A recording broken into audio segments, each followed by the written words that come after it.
Q, I think it's really interesting from the time that we met and where we are now.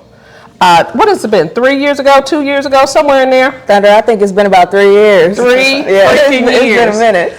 And when I first met you, I loved where we met at, which was a lounge, and just really getting to understand, it was part of the Smoke Currency Tour, getting us to understand what it means to be able to have the freedom, not only to purchase, but the freedom to smoke. Yes. So I took you to Enchanted Botanicals. In New Mexico, you're allowed to have consumption lounges. So that's where you can go to kick it and hang out and smoke weed, most importantly. And that's because in New Mexico, they chose to have consumption license. So it kind of sets us a little bit apart, but I like where I took you. I think it was a pretty cool vibe. Yeah, it's necessary, because think about this. 90% of today's youth. And when I say youth, I'm talking about, because I'm older, I'm talking about people that are 21 to about 35. They still live in apartment complexes. It's rare that they own their own home. You know what I mean? And so, and they may not ever want to own their own home. So where do they smoke if they're living in a condo, if they're living in an apartment? Where do they smoke? Because there's common areas, but most of those pieces of real estate are not 420 friendly. So to have a consumption lounge is a big deal. And most states don't even see it like that. When I go across the country, I see very few states that embrace that. And New Mexico embraced it from the beginning. I thought that was really smart. Oh yeah, it was a great blueprint that New Mexico Cannabis Control Division created so that it could give 21 and older somewhere to consume. And also too, a lot of consumption lounges in New Mexico, they also double as dispensaries. That is so cool. Well, I could talk about this for days because, you and I, we just hit it off like this, but I'm so glad that you're in Oklahoma. But, let's get it started because the audience is waiting. So let's get going on this. Okay.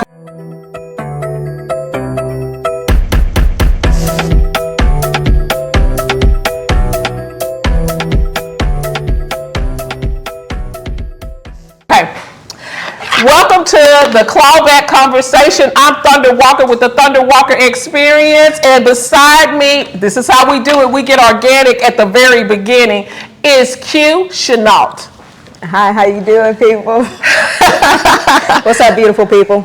She's here all the way from New Mexico. And today is important because this whole month is about women. It's Women's Month. And I really wanted to have some people on here that can tell us about the industry from a female side. And, when I first did your poster, I said, I'm just going to go all out with it. So I said, I'm talking to someone that can fucking grow.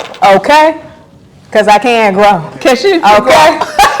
That's why I'm still in the game. Exactly. And so I want to really dive into that because most of the time when you go through this industry, there's women doing so many different things, but y'all are not spotlighted. We're not spotlighted. You know what I'm saying? So what got you into growing? Well, it's kind of similar to our last conversation that we had at Enchanted Botanicals. I was in the military, got out of the military, needed some type of herb to help me heal from going to war, going to Iraq. It was just too much. I'm a veteran. All my veterans out there, I hope you are smoking cannabis. I cannot wait till the VA and the government gets on board with this. Hopefully with this reschedule, we never know. But anyway, so got out of the military, needed substance. My street pharmacist at the time went up on his prices because that was when prices of cannabis was good. That's when you could charge. Hold on. Wait, oh my God. Hold on. My I'm not even gonna mention you, but how you doing if you ever see this? He went up on his prices and then he inspired me to start growing in my basement. So I took all the knowledge that I could off of YouTube and wherever else, growers, medical, old school growers. I was with the old school guys up Thunder, like there was this farmer's market based out of Redmond, Washington. What's up, Redmond? And there was these two growers there. It was Steve and his wife, Rose. And he told me this story about how he stuck with one strain for 12 years, paid all his bills. But that was when cannabis was just developing. He learned indoor and he taught me a lot of things about propagation and how to grow cannabis, and then he also gave me some seeds. Shout out to Steve. Shout out to Steve. Shout out to Steve and Rose. How you doing, Rose? Because he actually named that strain Rose after his wife. And so, that. yeah. So just learning and cultivating from those growers up in Washington State, that helped me, that basically helped me get started. What really went down was they made cannabis like recreational in Washington State. And once they made it, state legal, that means you had to have proof on how you were growing your cannabis, where the funds came from. They wanted the whole nine thunder, and I just didn't have financial records to showcase where I could prove that I could get this amount of money to get a license. You gotta stop, because you are dropping dimes, and you're dropping, not dime bags, but you're dropping like gems. Let me call them gems, because first legacy comes in, and we're doing our thing. Home grow is there, Yes. and then it becomes where you have to get into this state of compliance, which changes everything. Everything. And so that's the tracking from seed to sale, really. Yes. And once that happens, even though you were using it, and thank you for your service, by the way. Thank you for your support. Even though you were using it for your medical reasons, all of a sudden you had to conform to something. And that's what pushes a lot of these home growers out, or either they have to make the adjustment, and I'm glad you made the adjustment, but you took it out of Washington and then you decided to go to New Mexico, or how did that work? So I was researching states. I was looking for reasonable prices and also looking at the real estate. You told me you had a background in real estate. So currently there's something called a green tax. When they find out that you're a cannabis business in New Mexico, it's like the square footage, say it was $88 a square feet. It goes up to $204 See? Square feet, they want to call it a green tax, but that's not what it really is. It's like, how can I take advantage, how can I extort someone just because of the word cannabis? And we're automatically believed to be just making and rolling in the money from day one. And that's not how it really works. And it doesn't work like that at all. It doesn't work like that at all. So I had to figure out a sustainable way in order to actually grow the cannabis and figure out a way how to keep my operating costs low. So with that being said, I basically had to find some land that was cheap. Okay? New Mexico was my first choice. Shout out to everybody in the New Mexico cannabis industry. Even though some of you I don't collaborate with, I still respect what you're doing. And for those I do collaborate with, we going straight to the top. Let's go. Straight to the top. I like that. But yeah, I found some land in New Mexico, and here we are. 4 or 5 years later. So at that point, you perfected your craft in Washington. Yes. And what was your first strain? Because he said stick with one strain. So what was your first one? UW. That is the University of Washington cut that we got from some cool people that we ain't gonna name no names because they probably don't want to be named. But shout out to the UW purple strain that got us started. Okay, so UW purple strain that got you started. Did you start from clones or popping seeds? Clones. I like that. Because I think, really, to be honest with you, if You can only get a clone out of certain entities and out of certain areas. That's why we had to get a clone cut of this unique strain that was just cut from the University of Washington. So we could only get it from clone. Okay. Shout out to all my University of Washington students. I feel like you're speaking in code. Huskies! I feel like you're speaking in code, but that's okay. That's okay. We're going to decode it. We're going to keep talking. So you perfected it, and then you went ahead, you did your research. I like what you're telling me, because for our audience to understand, it's at the library, it's on YouTube, and it's in places where people want to help you succeed. I think this is the only industry that I've been able to find from the legacy market that really says, hey, I want you to be successful. Oh, yeah. Now, once you get into the legal market, the competition, and sometimes people thinking very small-mindedly, they may not feel the same way. But the culture of cannabis is everybody should be successful. There's enough room for everybody. Do you agree with that? I would have to say there's enough room for everybody, but certain people. You have to want it. You have to have discipline, commitment. Your work ethic has to be crazy. I'm only sitting right here right now because we scheduled this time out for me to be here. Thank you. And the universe came together. Yes. The cannabis industry is something that you have to work at daily. So it's mostly the discipline. Now, I can get into discipline like easily, but if you don't have a work ethic that matches the vision that you see, you won't succeed in the cannabis industry. I'm just sorry. I'm going to tell you the truth. This takes like effort, strategic planning, and you got to be a risk taker. Like stop. Say that for the people in the back. You got to be a what? A risk taker. You got to be a risk taker. But not just any type of risk taker. You have to be a strategic risk taker. Absolutely, because you're risking your money, you're risking your reputation, and you're risking what else? Your peace of mind. Yeah. Your peace of mind and your time. Time is something you can never get back. Absolutely. And so, like, when we put the blueprint together, when I put the blueprint together, I was looking at operating costs, and so that's why I decided to locate in New Mexico, because of that operating cost. I knew that since I wanted to cultivate cannabis, New Mexico has 324 days of sun. I knew that solar was my only option, and buying my own land was the only option for me to succeed. So that's what I did. So are you indoor, outdoor, or a hybrid of both? We're a hybrid of both. Like, finally, my construction of my building is done, so we're super excited about our indoor cultivation. Now have a field, a quarter acre, so super happy about that. But it's all taken 4 years of everyday continuous grind. There has not been any days that I've really had off, and that's only because you have to put daily grind into it. Like, this is not an industry you could hop in and think you're about to become a multimillionaire.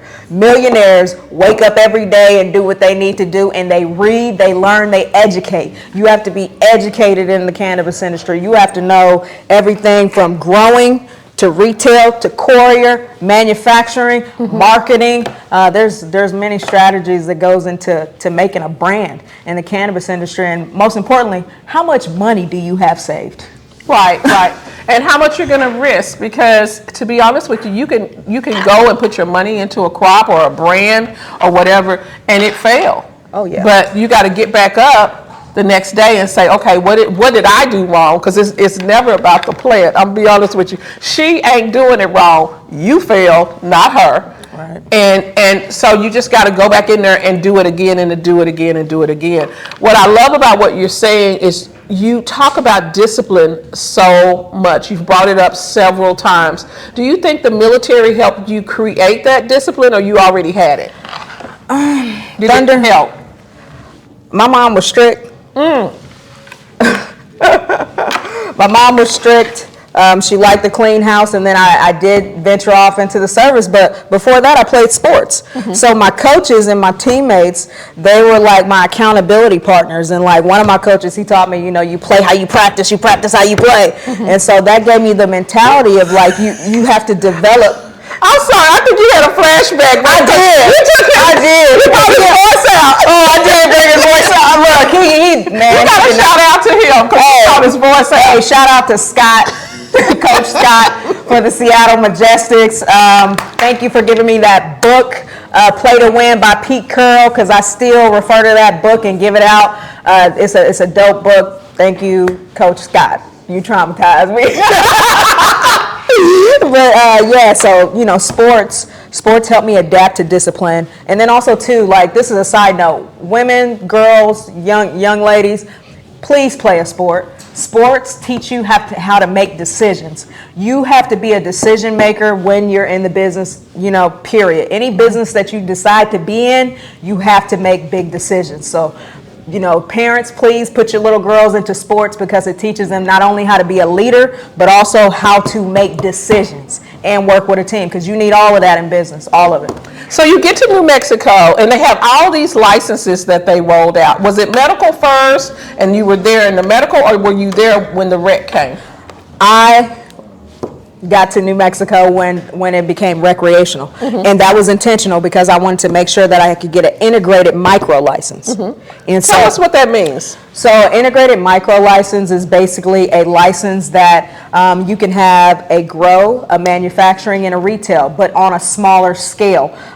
Some people don't have, $10,000 to start with. We were being strategic. We decided to get a micro license, which only allows you to grow up to 200 plants, but you still have the 200 entities, which is your manufacturing and your retail. That means you have a place to grow your cannabis, you have a place to make joints and whatever else you want to cultivate with your manufacturing, and then you have an area to distro that. And so we're only on 2 license functioning. Things are expensive when you get it, when you do it yourself. When you put your own investment into something like the cannabis industry, it takes time. Don't think it's gonna happen overnight. I've been in this industry now, this is gonna be my 13th year. So it took, let's see, so 11 years before I actually got a recreational license. Other than that, it was legacy. Shout out to all my legacy people. Shout out to the legacy. Shout out to legacy. Because I feel like the legacy is really the infrastructure. It's the training ground. It's the training ground to being successful at this. Yes, you can literally go into this industry and you can decide, okay, I want to do this and I want to do that. But if you don't have a foundation, or if your foundation is weak, it's very easy to make mistakes, and mistakes cost money and mistakes cost time. So I love where you have walked us through and how you've gotten your licenses. Now, at that point, talk about where you decided to grow, how you decided to grow, and what it cost you, because there's a cost. And I'm not talking about just money. There's a cost to say, I'm going to grow. Growers put more time in the industry than anyone else. Oh, yeah. You know what I'm saying? If you're just delivering weed, and no shade to that, you can cut that off. If you own a dispensary like I do, we can close at a certain time, or we can stay open to 24 hours. We can make decisions. But a grower does not have that flexibility. So what was the cost of that? The cost of growing, or the mental stability behind it? Correct, both. Tell us about it. So the mental stability behind that is you have to be somebody whose work ethic is very high. Like you were put in a high work ethic type of situation or a job. It's continuous. But some things can make it a little bit easier. I'm going to drop some gems, and hopefully those who know can pick it up.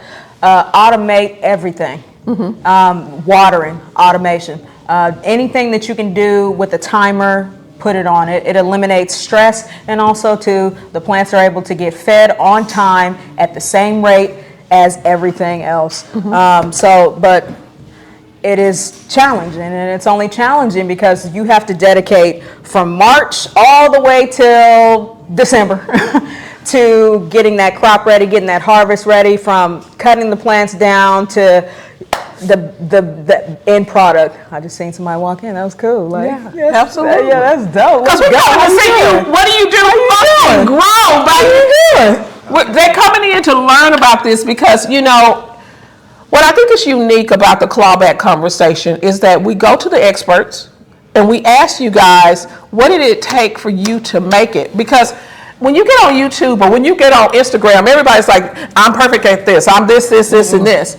But they may have never even popped a seed. They may have never had 200 plants growing at the same time. And they damn sure didn't give up maybe being able to go to a family event. Right. And all those things that I think is huge, because sometimes you don't get a chance to step away. My dispensary is open from 10 o'clock to 12 midnight, and I have to service those because the hours are recorded by the state.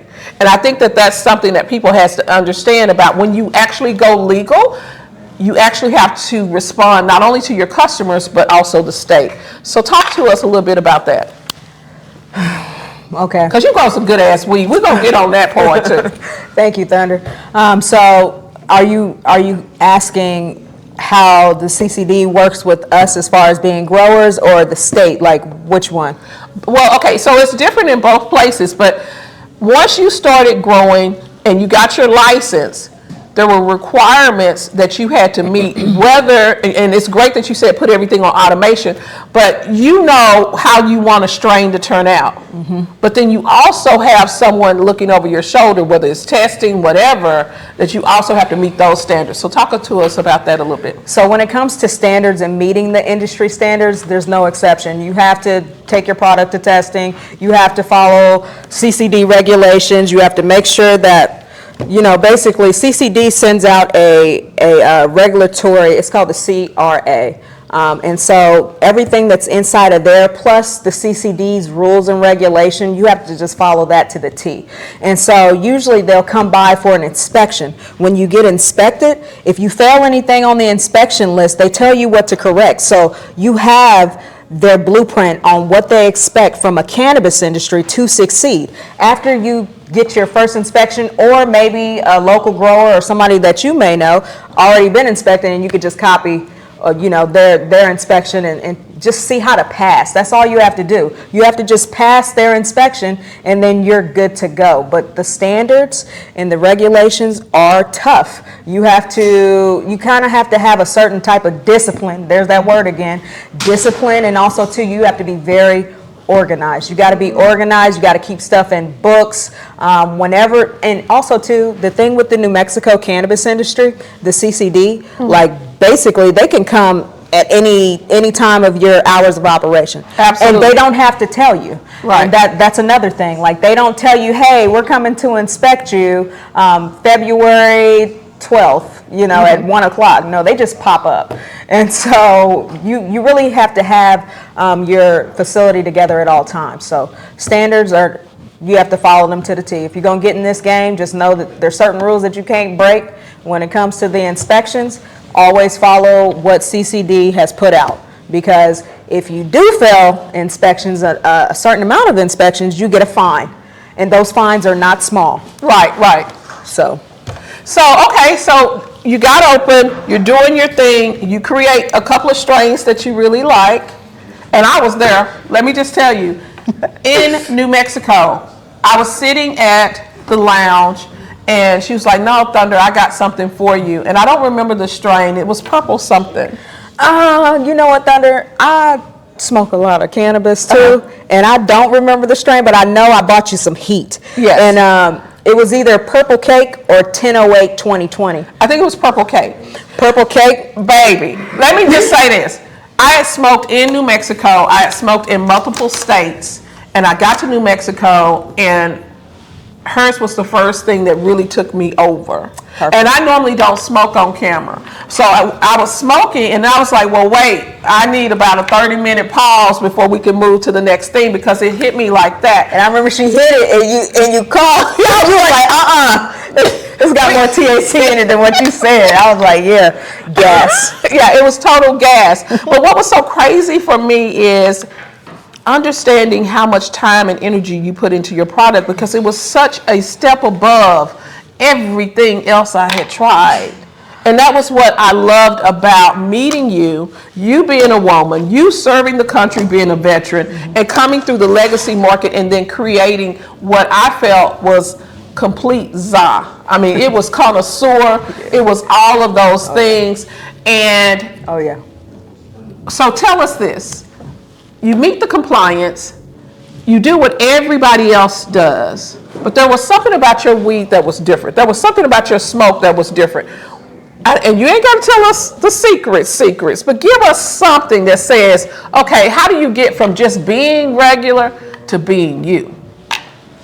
First and foremost, nobody can ever be me. I'm in my own lane. Okay. And my authenticity and my energy is why I was chosen for the plant. So I'm gonna just keep it at that. But how can you develop some skills like I got? Mm-hmm. Can I tell them how? Yes, because it's about, take notes, baby, take notes. Come on. So let's start at relationships. 70% of the time, it's not what you know, it's who you know. Mm-hmm. Your craft and your product is just a bonus, is it not? True. So I developed relationships. In business, there's a saying, right? Your net worth is your network. And so they say it a lot, but it's true.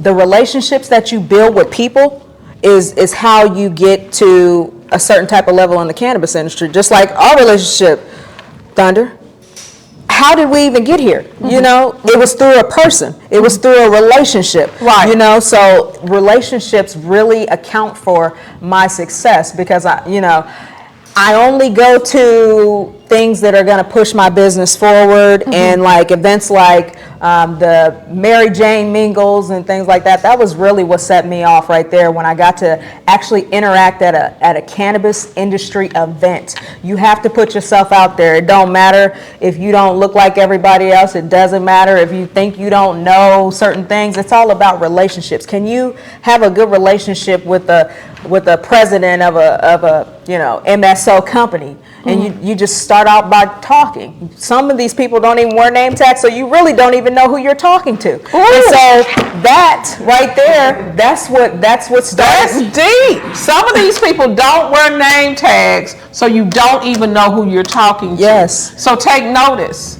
If you don't understand, and this is a side note, so I'm going to help some people out because I got some backgrounds. I got 4 Ds, and one of them was a dancer. So one of the things that I learned early on in the game is most people of power do not wear flashy, expensive items. At all. You won't be able to see like all of those brands, but you need to be able to notice real leather. You need to be able to understand what a wart should look like. You need to be able to understand what is real and what is not, because you're not going to see all of that flash for the most powerful people in the room. You need to learn that if you want to scale to the level that you've scaled and I've scaled at. Oh, yeah. Because I've been in some private rooms where we talked about politics, where we talked about the environment, all of those things that are done that do not require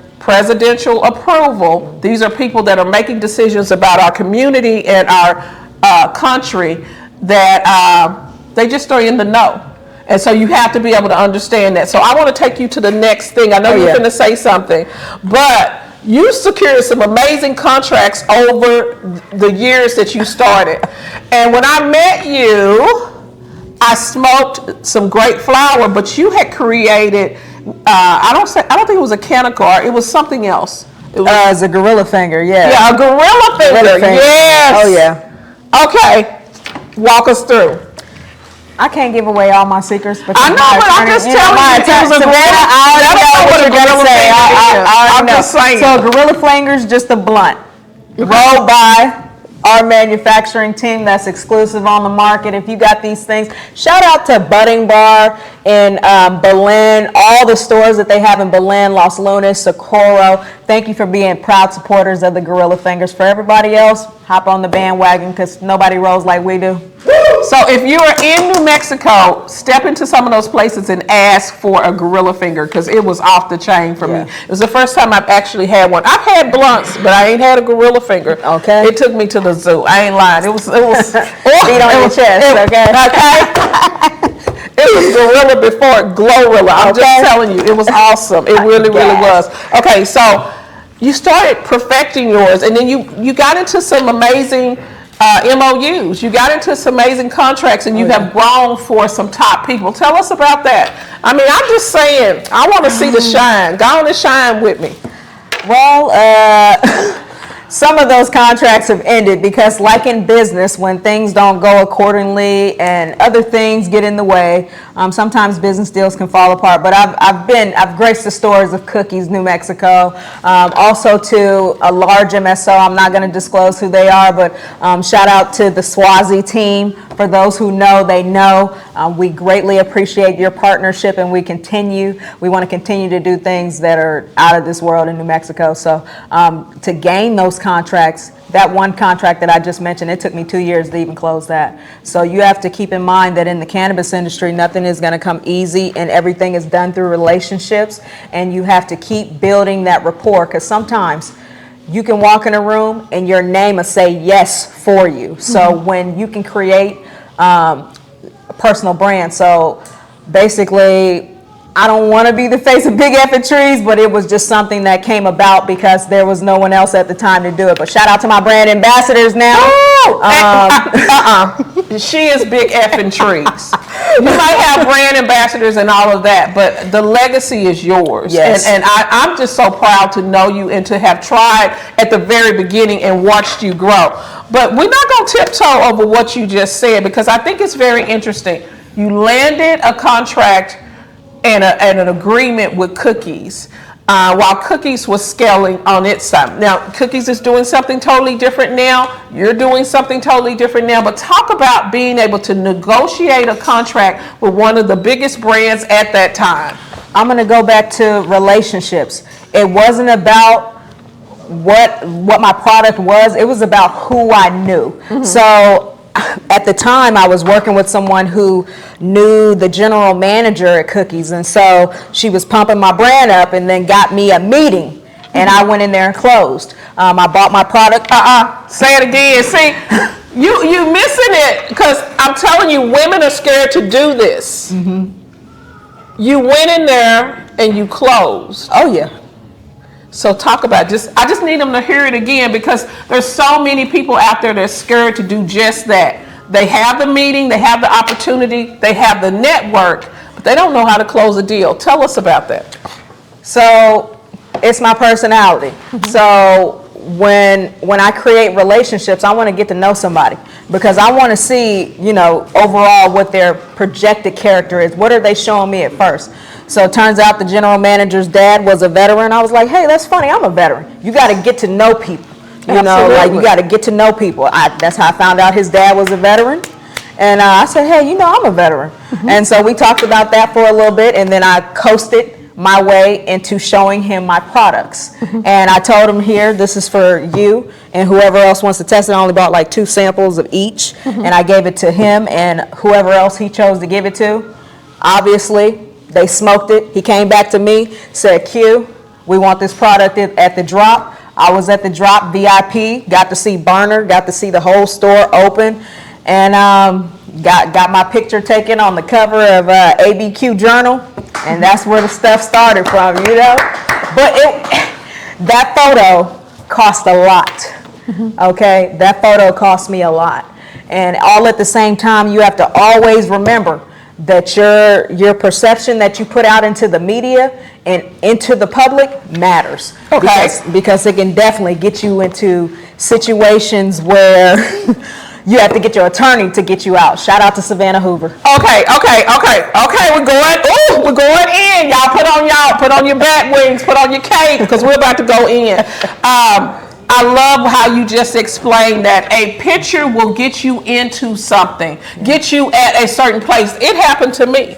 I'm serious. It happened to my Thundercats. It happened to us. So you took this picture. At that time, you had no idea.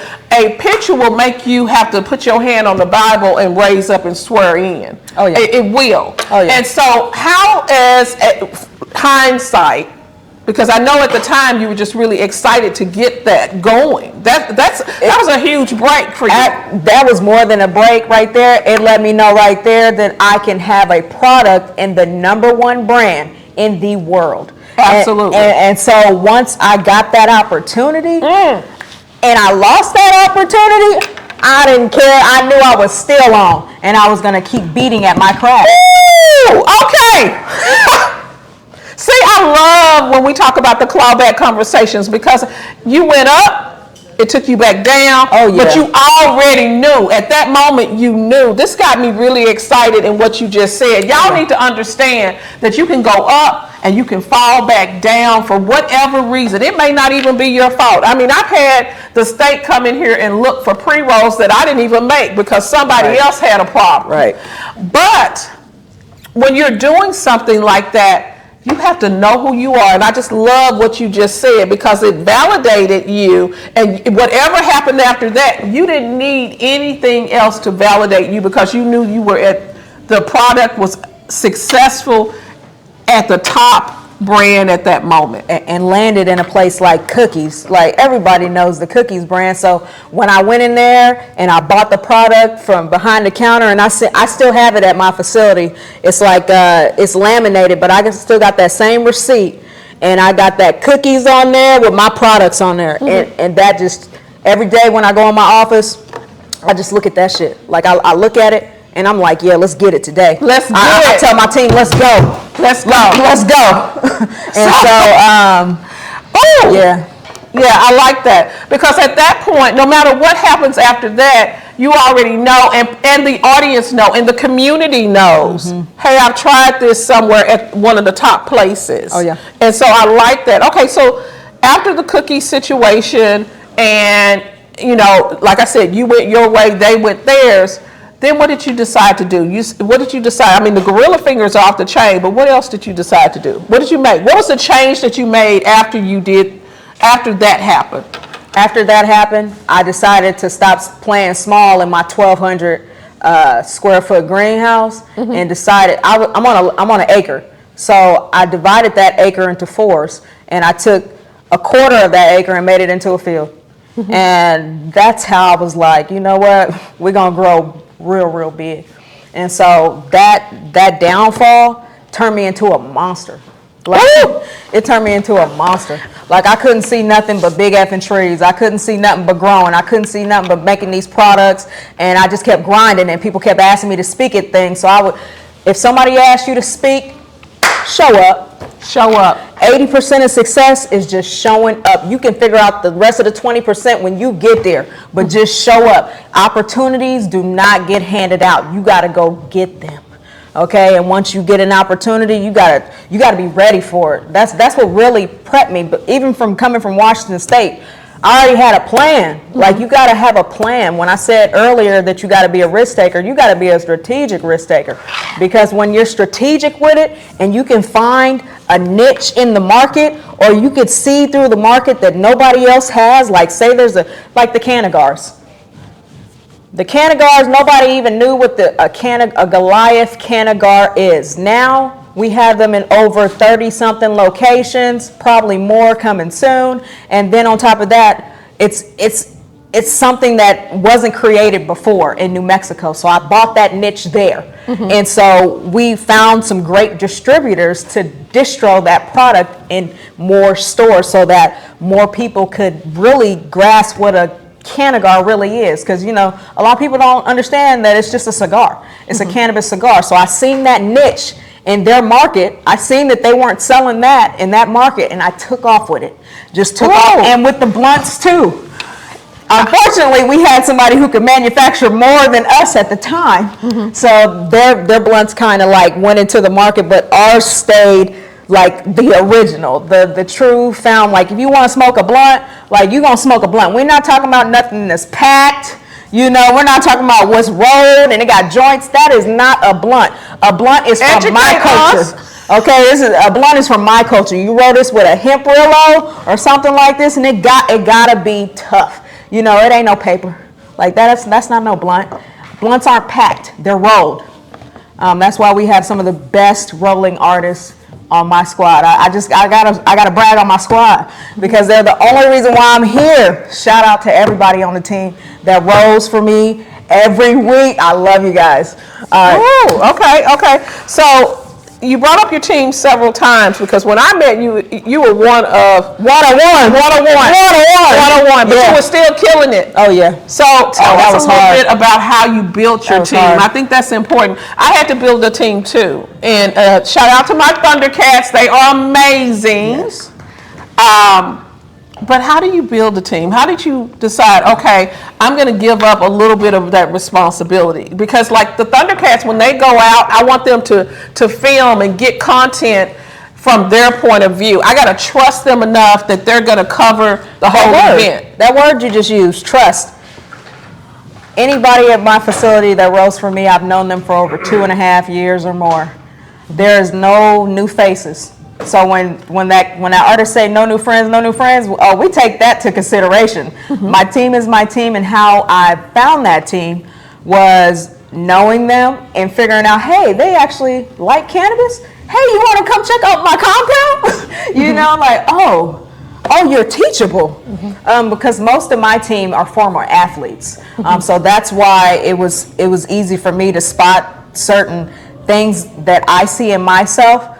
And pick my team, because if I know that they're dependable, they're trustworthy, and they're teachable and coachable, and you want to see me win, like it's your brand, you're on the team, you know. I'm glad you brought that up because, you know, I talk about this a lot. You go legacy, then once you go legal, everyone in the not everyone, but a lot of people in the legal market, they want their ambassadors or their front people to be celebrities. So you got the rap game, you got this, you got that. But that doesn't really touch the consumer. I'm just going to be real with you. No one comes in and asks for X, Y, and Z. Okay, they just don't. Even if you say, okay, this has, you know, Snoop Dogg product or this or that, they don't come in and ask for that.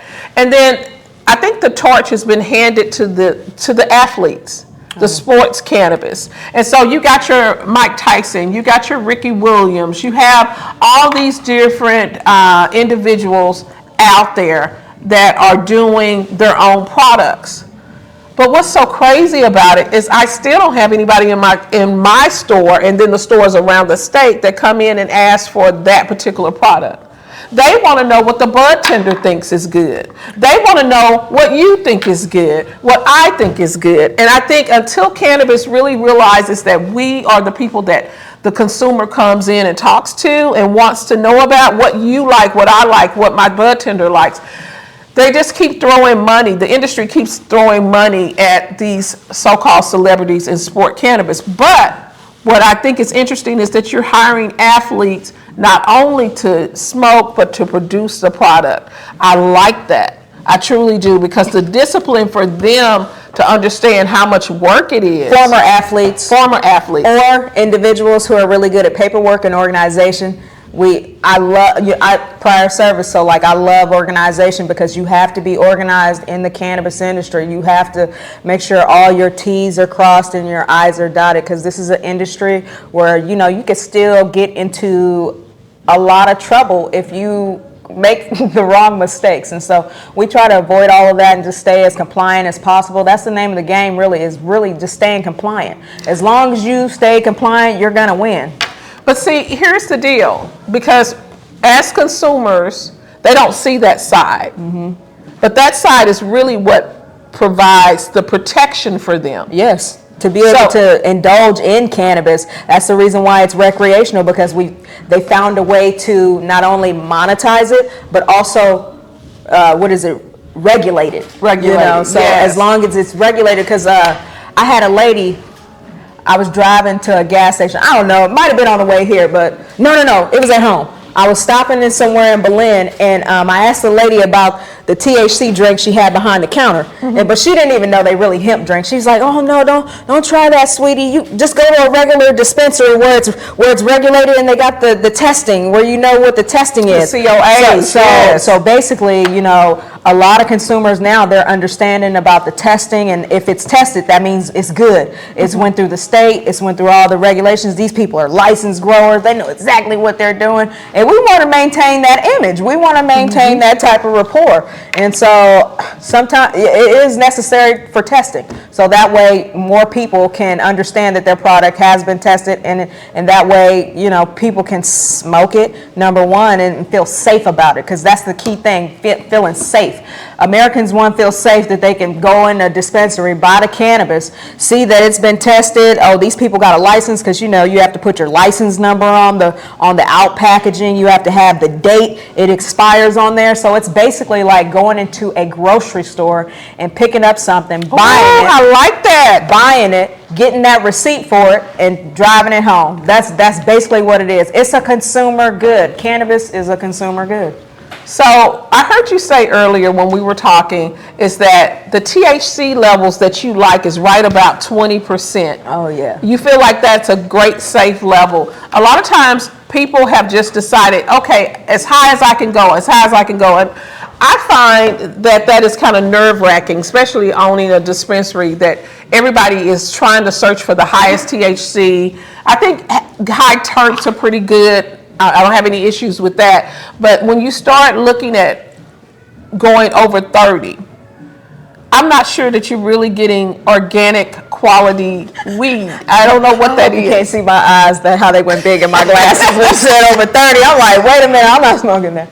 it's not that I wouldn't smoke because of my tolerance. When you learn your tolerance and when you understand that THC really doesn't play a factor in actually how high you get, that's when you start to really realize that, hey, it's not the THC, it's actually the terps that make me high, and those feelings that I get, whether it's anxiety, euphoria, sleepy, hungry, that's all about the terpenes. It has nothing to do with THC levels. But, you know, people, when they walk into the store, hey, give me the highest THC level you got. They think that they're just going to get more psychoactively high, but I don't know, because I'm not somebody who would try 30%, because I don't need a 30% strain. I need something that's tolerable, and I need something that'll keep me functioning throughout the day, and I ain't gotta, you know, sit down or fall asleep. 30% THC, I mean, hey, for certain brands, you know, good for you. But for me, I'm looking for anything between 20 to 25%. Absolutely, absolutely. I totally get you on that, because For me, as a personal consumer, because I consume. Anybody else out there is like, oh, Q's tripping, da, da, da, da. Do your thing, boo-boo, with the 30%, but please don't pass it to me. I'll bring my own. Right, I get you. Okay, so you've been open 4 years. You got people that you trust working for you. You actually are out away from your plants right now. So, I mean, she's out, y'all. She's out of New Mexico. She's down here in Oklahoma. I'm so excited. Yes. But you decided to take a break. You needed to get mentally clear. Oh, yeah. Tell us about that, because popping seeds, working with clones, training people, being a great businesswoman, how do you balance it all? What does this mean to be away from it right now? I'm trying not to think about it. That's one thing. I'm trying not to think about it or look at my cameras as much. But the thing about balance, I'm a single woman, you know what I'm saying? I'm single, no children. I can work as hard as I want to work to get to where I need to be. I have no obligations. So therefore, when it comes to balance, as long as I could take a little walk, drive somewhere beautiful, see some water, do my thing around my block, say hi to everybody, the dogs come up, I'm cool. But if you have a family and kids, like, you have to carve out time. You have to make a schedule so pristine where you can balance your family versus the cannabis industry, because most of the people I work with, they have a family, they have kids and stuff like that. And so for me, some of these people, they got to have a babysitter to have their kids at the farm, because our state doesn't allow your children to be in your grow facility at all. So some of the local farmers, they do have kids, so that's a headache within itself. But as far as balance is concerned, it's really about how your day-to-day life is. For me, I'm waking up at 7 a.m. I'm going to my facility. It's an hour away, so get to my facility by 8:30. I start all the functions, wait for people to get there, or we carpool. Like, when it's their days, we carpool sometimes, and then basically,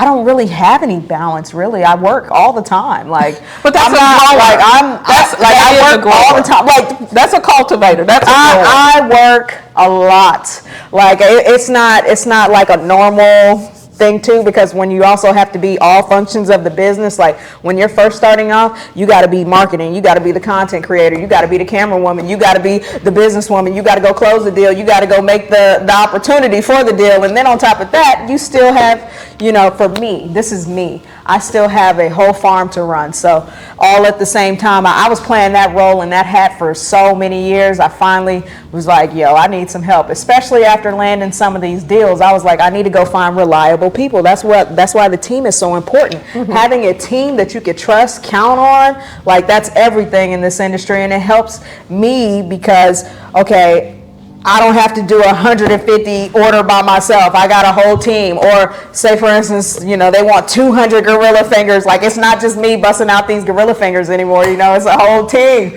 And so you got to tell us what is one of the most craziest things, the craziest orders that you've had, like a custom order, and even if you've had a celebrity order and you don't want to reveal the celebrity, tell me what's something that's just been insane and bananas that you had to do.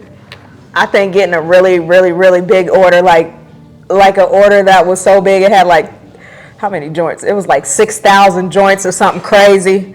And I remember just, everybody busting out the joints on our future rollers, and like they're just bringing stack after stack and pulling the joints and pulling the joints. And then we got them in these containers that, you could seal them. And then I'm looking at all the containers piled up on the stainless steel table, and I'm laughing but almost crying at the same time, because like we got to package all these in 5s and 10s. So I was really overwhelmed seeing that many joints before, but also too, it took me 2 months to do this order. Like that was nuts, and it took that long because it was just like, these people are so particular. They want 5 packs, they want one grammers, and then in their big packs they want 2 grammers in 10s, and I was like, yo, this is crazy. So that was the most overwhelming too. And then the first time I ever got a cookies order. Tell us about the first time you ever got it. Because let me just say this. You said once you did that, you just knew. You knew you could set your price. You knew. That's something amazing to happen to someone, no matter what industry you're in. And as a woman, I don't even know how many women actually have grown for cookies. So check this out. So it's not grown for them, it's manufactured for them. So I manufactured for cookies. And so I don't know too many either. I mean, hey, I'm looking at let's just say it what it is. You may be one of one. But what set me apart was the work ethic. Your work ethic has to be crazy. Your relationships have to be crazy. Remember, I said 70% of the time it's not what you know, it's really who you know. Your craft and your product and your talent, that's just a bonus for them, But also, too, you can make your own rules when you understand and you know what you got.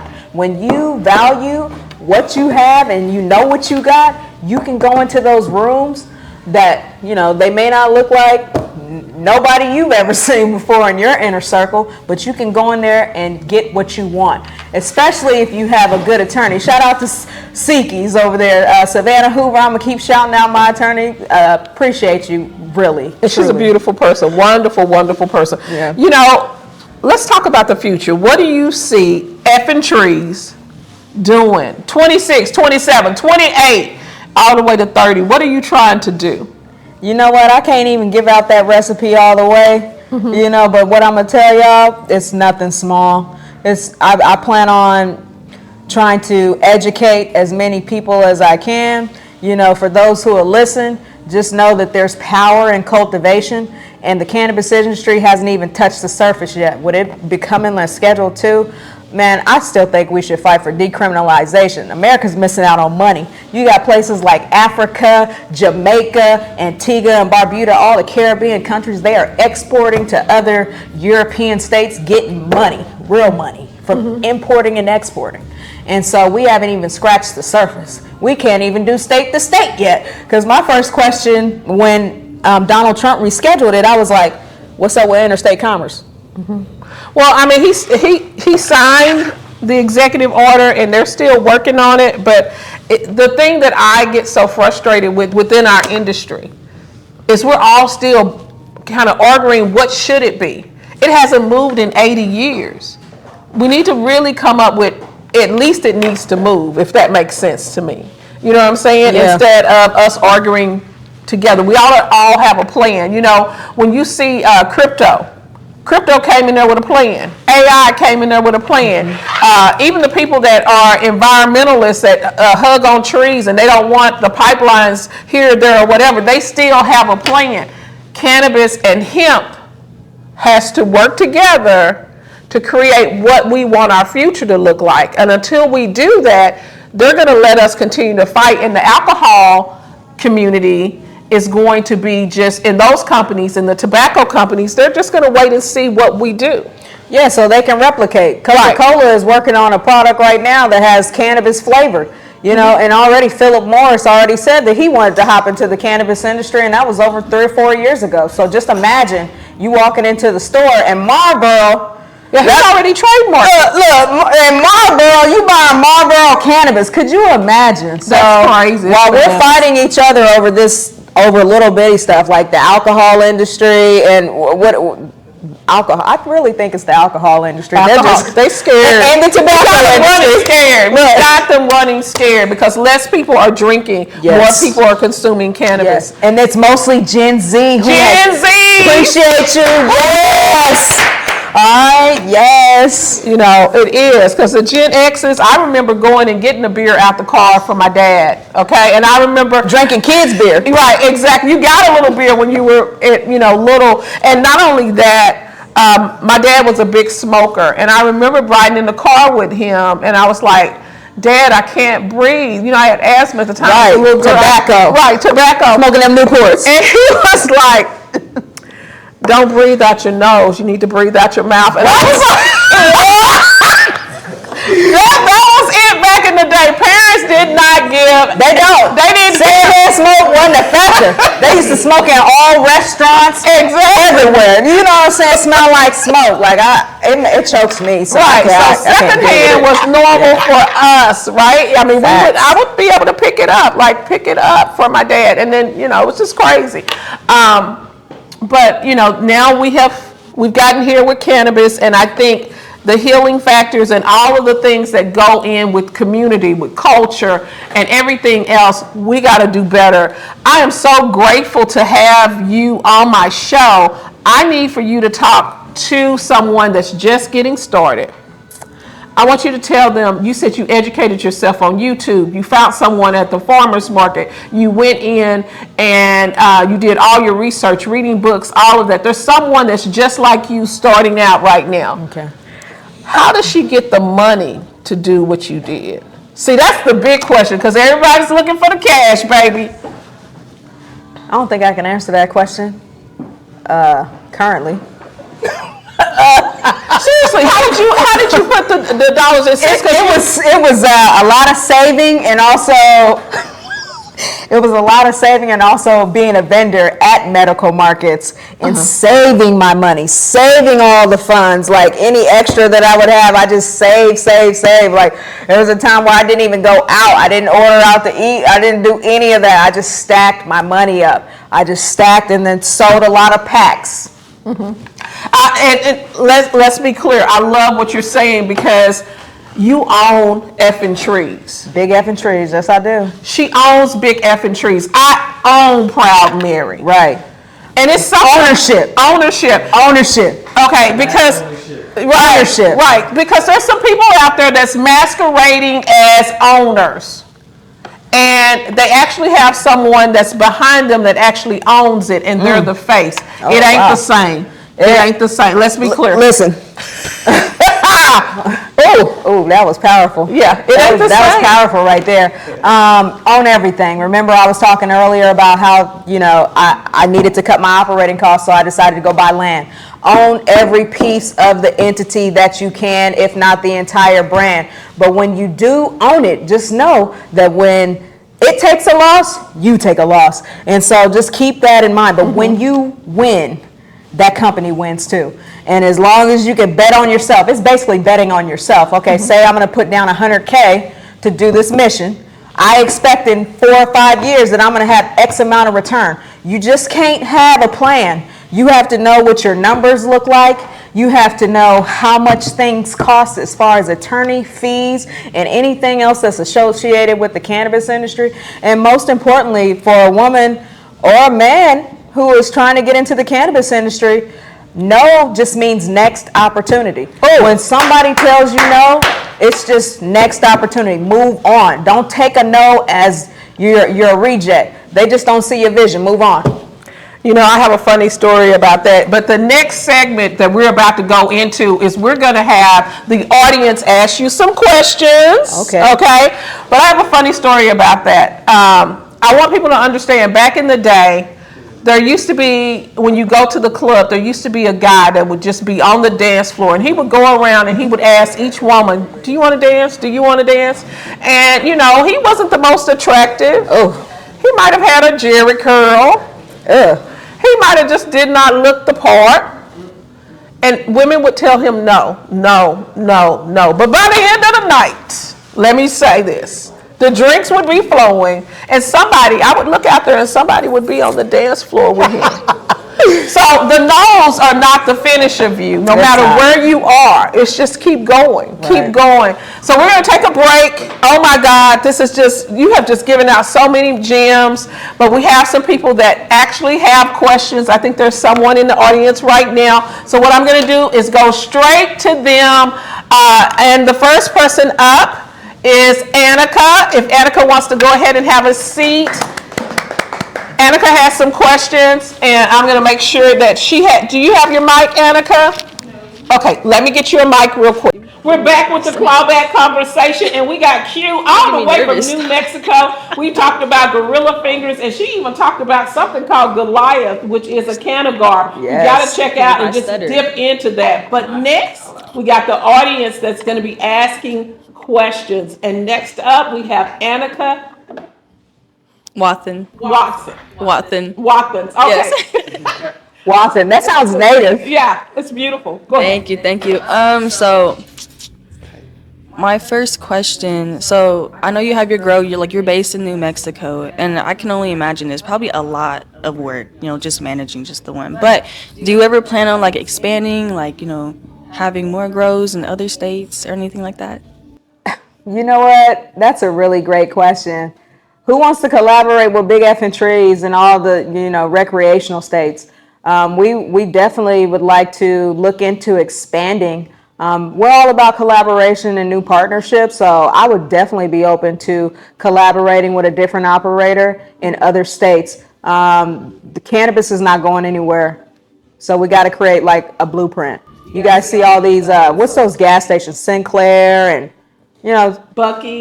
Pilot. Loves it, we want to create that same replica in other states as well, but we look for reliable partners. Okay. If you are in the cannabis industry, please have a legal license. Just because you can grow fire or you got connections to people who are in the legal space, if you do not yourself have a license, please do not contact me. Okay, well, if that's the case, are there like any particular states that you would prefer? What's a hot state? Man, for me, New Jersey. I seen New Jersey on my field, and then also too, New York is booming. Like that one is booming so tough. They're making billions, okay? Billions, you guys, in New York. And I would love to be able to collab with somebody in that region, if possible. That's awesome. I like New Jersey. I went for the first time with Thunder, and it was really cool. What? Mm-hmm. Sweet. And then you were talking about your rolling squad. How do I qualify? Hold on. Say that again. You're talking about your little rolling team. Oh, the rolling team, girl. Mm-hmm. Hey, it would take years. Because like I said before, like everyone that rolls for me, I've known them for years. Absolutely. So, become you're a Thundercat, right? Mm-hmm. Okay, shout out to the Thundercats. I'm patient. For a couple years, a couple years from now, we'll check you out. Oh, yeah. Well, that's all I had for you. Huh? That's all the questions that I had. Oh, well, thank you. You're welcome. Thank you, Annika. Thank you. Next up, we have another person in the audience that has questions. Oh, he done wrote them down. And Let's go. I'm gonna let him. Smoke too. That's terrible. Let's go. It's in my pocket. Absolutely. So introduce yourself and let's hear what your questions are. How's it going? This Thundercat Elijah. How's it been for you today? Hey, what's up, Elijah? I'm doing fantastic. Yo, I like your whole fit, man. You bringing the 90s back in class, man. I appreciate that. We With actually, the Timbs, man, I ain't seen some of those in a minute. hey, I got some polo boots in the car too. I'm ready to start rocking. Dude got jewelry on. She's fly. I appreciate that. And speaking of somebody that else also is really fly, I love what you have on today. Thank you. I love pink. That's Man. one of my fellas right here. Actually, I look good in we pink. just had a really big convention with some of my frat brothers and sorority sisters. So What sorority you with? What fraternity you with? Alpha Phi Alpha Fraternity Incorporated. Well, shout them out. Hey, shout out to A5. I love everybody that came out to Oklahoma. It was a beautiful convention. We had a lot of the Alpha Kappa Alpha sorority incorporated here as well. We just ended yesterday. So Definitely got a good time out there with them. So I'm glad to see you in pink as well. Awesome. Thank you. Thank you, Elijah. What's your question? For my first question, when did you realize that you were like truly out of the box? Like you said, whoa, I'm now doing something different than everybody else. When I looked around into the market and noticed that what I wanted to create wasn't there. So it was kind of like the creative idea that came. I didn't see it in the market, so I knew it would go somewhere. So just being able to see in a market, like being able to see a niche, being able to see what's missing, that's all a talent. You have to study and you have to do some research. And basically, my research was going to dispensaries and figuring out what this dispensary got that this other dispensary don't got, and how could my product fit the market, the target market. So as a business person to business person, I definitely do see it because I do model myself. And there's not a lot of male representation when it comes to modeling, especially somebody from my size or my color. So I definitely do recognize when there's a good business opportunity and being able to place something where it needs to be so everybody else can thrive off of it as well. So it definitely takes a lot to get that mindset. What was your oh shit moment? Like, I'm doing this for real. Like, because you actually said that you have a whole acre. Was it when you bought the first acre? Was it when you actually put a facility out there? What was your oh shit moment? You know what, Elijah? I still haven't had a oh shit moment because I'm still living in it right now. You know, I'm still, to me, I feel like I want to keep going further. I haven't had you know what, let's rewind. The oh shit moment was when I seen myself on the cover of ABQ Journal. I was like, oh shit. Shout out to ABQ Journal. Yeah, ABQ getting the lady Journal. on there. Thank you for that. And yeah, we want those photos. We still want our photos. We want our content. And remember, intellectual property. I'm sorry, I know this is off point, but no, get to I it, need please. to put in there intellectual property. That's how you win in MOUs, and that's how you win in general in this cannabis industry when they don't have any regulations yet on what you produce out of your mind. So say for instance, the Goliath Canagar, we trademarked that. Don't forget about trademarks and intellectual property. It'll take you far. You can make deals off of that. And don't let nobody steal your intellectual property. It's happened before, and we made sure it will never happen again. Come for us if you want to. Yeah, shout out to Tulsa. We know what happened, and we coming back for it. Shoot, my bad, Elijah. I had to go into that little real quick so people know about intellectual property. I forgot to mention it. It's important. No, and I love the conversation. It's something that we need to talk about a lot more here in these kinds of spaces. And thank you for Thunder for having us out here for real. And then my last question earlier, you said no means new opportunities, and that really stuck with me because as somebody that doesn't fit the modeling aesthetic that everybody's looking for, or maybe that I can't get into certain spaces, that no can also bring you to new doors. What was one no that you heard and it really set your eyes open to something else that was better for you? The cookies break up. Okay. You know, it was a no. It was like, oh, so we can't no. And that was what set me up for next opportunity, because I knew if that was the beginning. Like I only had my license for a good year and a half before I was able to close that deal. And I knew right then and there that I had set myself apart, and like I said, relationships. I had built a relationship with someone who knew the general manager. So she introduced us, and that's how that came about. And so I just feel like when you see an opportunity, go for it. But most importantly, relationships is what's really going to get you far in this industry. You know, you just said something there, and Eli, I'm not trying to interrupt your next question, No, you're fine. but I think it's interesting what she said, and what she said was no. You said the no, right? Mm-hmm. No, hold on. Who said the no? You said no. You just told me no. Hold on. Let's rewind. You know, Okay, we let's smoked. rewind. Help me clarify. Smoked, but go ahead. Help me clarify. What are we talking about the no to? Like, Because sometimes you said, basically, there was a no. Either they said no or you said no. No, they said no. Okay. Let's make that clear. They said no, and I said, next opportunity. And that's how the monster was developed. Oh, I like that. The monster was developed. Oh, yeah.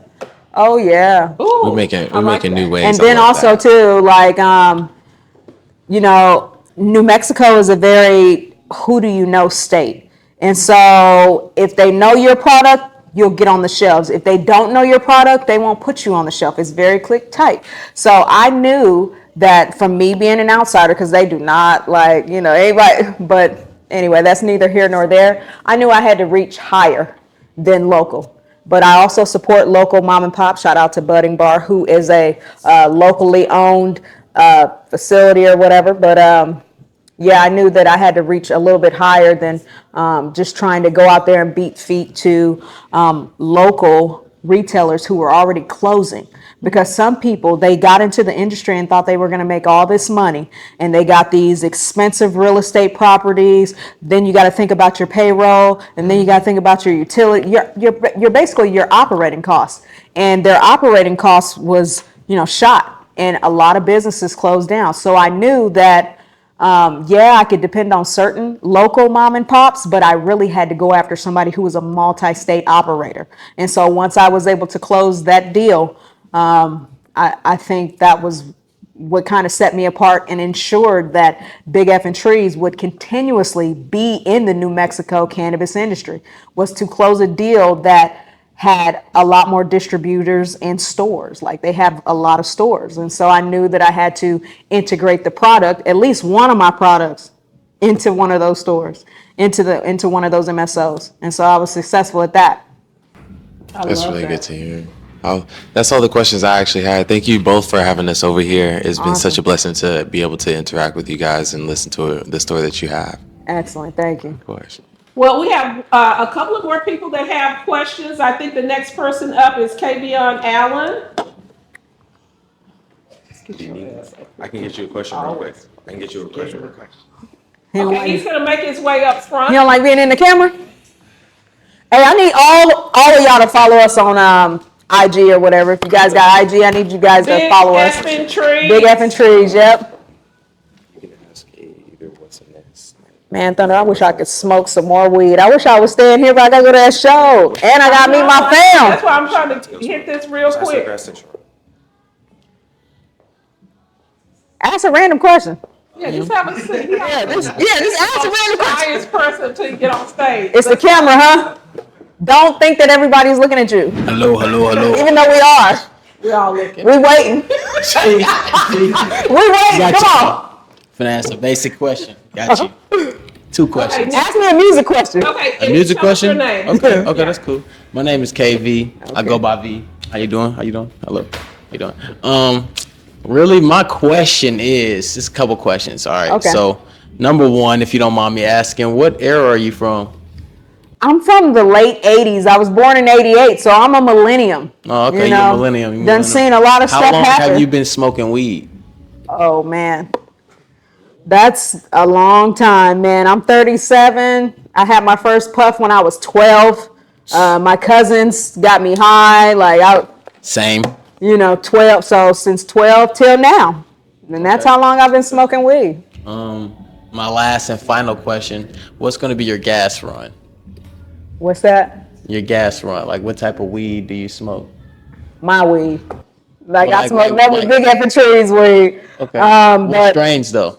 Oh, man, strains? All right. So, actually, I just smoked something with Thunder. What is that? Crunchy Berry? What was that strain that I just smelled? Crunchy? Yeah, I was smelling that in the air. I was smelling that in the air. That's pretty gassy. Yeah. I just smoked that Crunch Berry. I like that. But as far as like a gas strain, like that was gas too. But as far as me, like what I would choose to smoke right now, something I just cropped is called Little John OG. This stuff is fire, smells good, breaks down good, sticky, and then I like that name. Yeah, Little John OG. Yeah. So a cut of that UW, actually, that's how I developed that strain, because that's my strain. So I developed it using a cut of the UW and some other stuff that I got from another country that we're not gonna mention.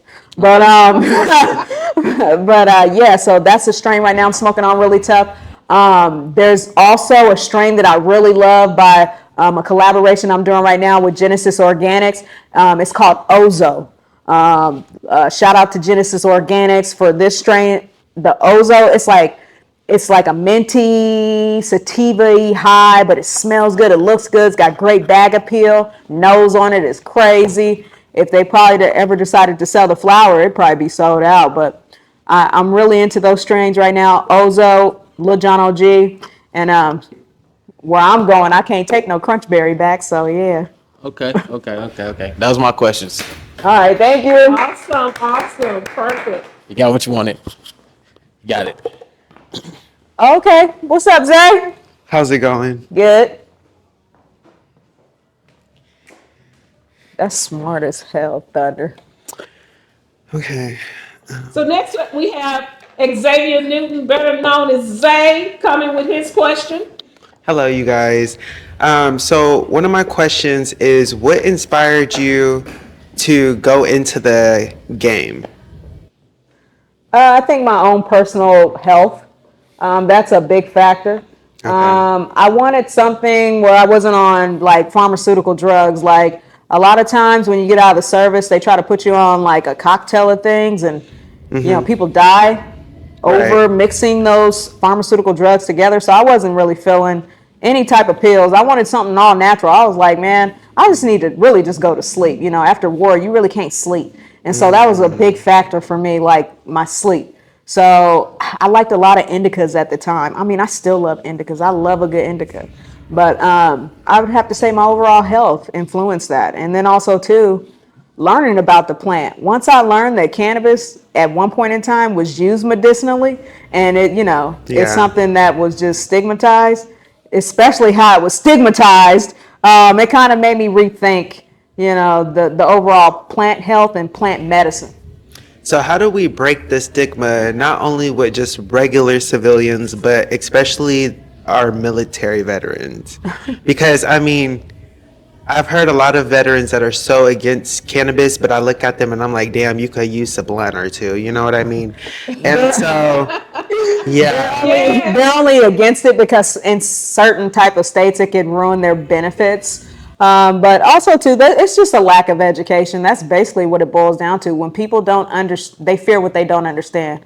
And we can look back through America's history, through anything like race, a plant, you know, just people in general. You could see how, you know, they try to destroy things that have not been either educated on, or they're unfamiliar with what it does. Like, or just it's different. Like some people don't like shit because it's different. You know, like the stigma behind it is like, well, to end the stigma, I feel like there needs to be more education, more representation, and then also too, like how we're doing it right now. We're setting up the game in the future for it to be destigmatized by having recreational stores, by having consumption lounges, by having cannabis licenses in general. So I feel like that's what would help with the stigma on it, just education, and then also too, like figuring out where it even started, like how did it get stigmatized, and then when you look and see it's a racial disparity, you like, wait a minute, you know, this is not right.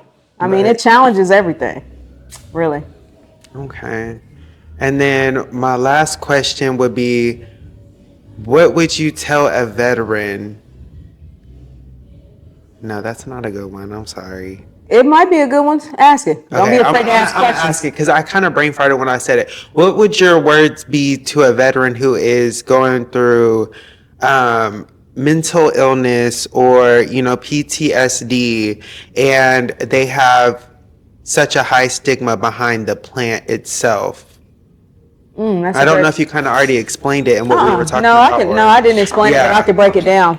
First and foremost, I would tell that veteran to make sure that they're always seeking their mental health provider at the Veteran Association, because it's a free service. And also too, now they're doing out community care, so that way you can go find someone that you could talk to, that you feel comfortable talking to. And if you do have a stigma on the plant, first learn about why you have a stigma. Did your parents tell you don't do it? Did you see it in the DARE program?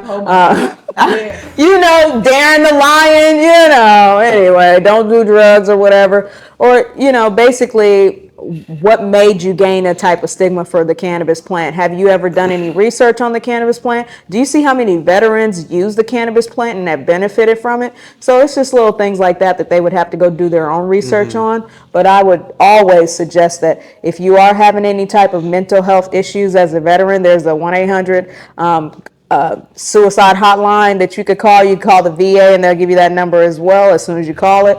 But we do take our mental health seriously, especially as veterans. But I would suggest that you look into the medicinal factors of the cannabis plant. Absolutely. Awesome. Well, that was all my questions. All right, thank It was you. nice to talk to you. Very nice to meet you too, Zay. So we're gonna go ahead and I wanna finish up the show. So we're gonna go right back in to finishing out because there's so much we touched on today. And I know that you actually are about to have to leave, but there's so much that we touched on. So let's go ahead and finish this thing out and really have, what you came to Oklahoma for. Smoke some weed. The one thing that I want to tell you in meeting you, your presence is amazing. Thank you. And I truly believe that, okay. I truly believe that you put your heart and soul into your business. Big effing trees. Big effing trees was born out of a necessity to have control of your wellness, of your finances, and basically you became a brand. Yes. As you march through this cannabis space, and we are, I don't want to call us pioneers, but we are really knocking it down ourselves. What do you want your legacy to be? Because Mary Kay had her legacy. Frank Sinatra had his legacy. Sidney Poitier had his legacy. Diana Ross, she's still out there shining. Q, Yes. you're a brand. But what's bigger than that, because you serve this country, you have a wonderful personality, you're a businesswoman. And this template that you created can go and be placed anywhere across the country.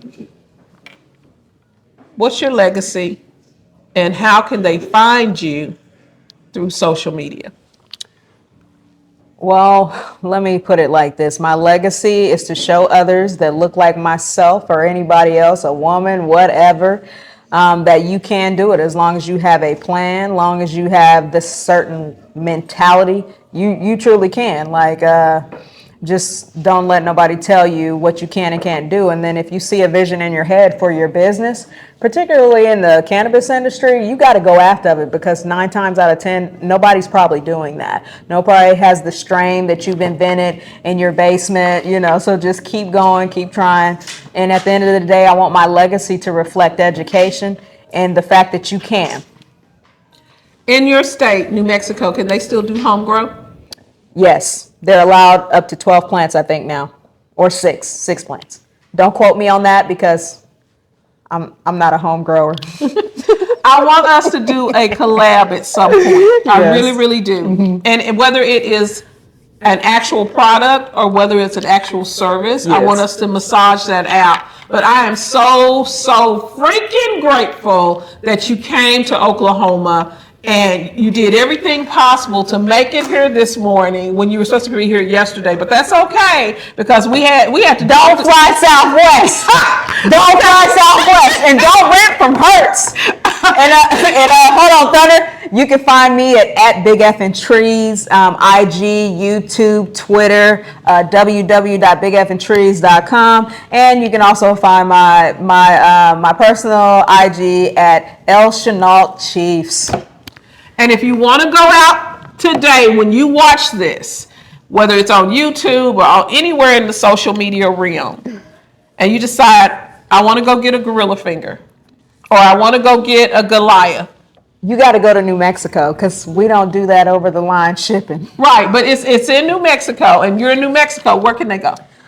If you're in New Mexico, shout out to R Greenleaf. Go to any R Greenleaf or any Everest location, or you can also go to any Budding Bar locations, and they're in 5 different cities. And R Greenleaf and Everest is in every city. So, yeah, that's where you can find us. The Goliath. You can find the Goliath at all R Greenleaf and Everest locations. Gorilla Fingers, you're only going to find that at Budding Bar. Absolutely. I'm Thunder Walker, and this is the Claw Back Conversation. And thank you, Q, for showing us how to claw your way back from being at the top, coming back up, and owning your brand. Because what do? You grow fucking weed, baby. That was awesome. That was dope. I was trying to get you out of here by 2:30.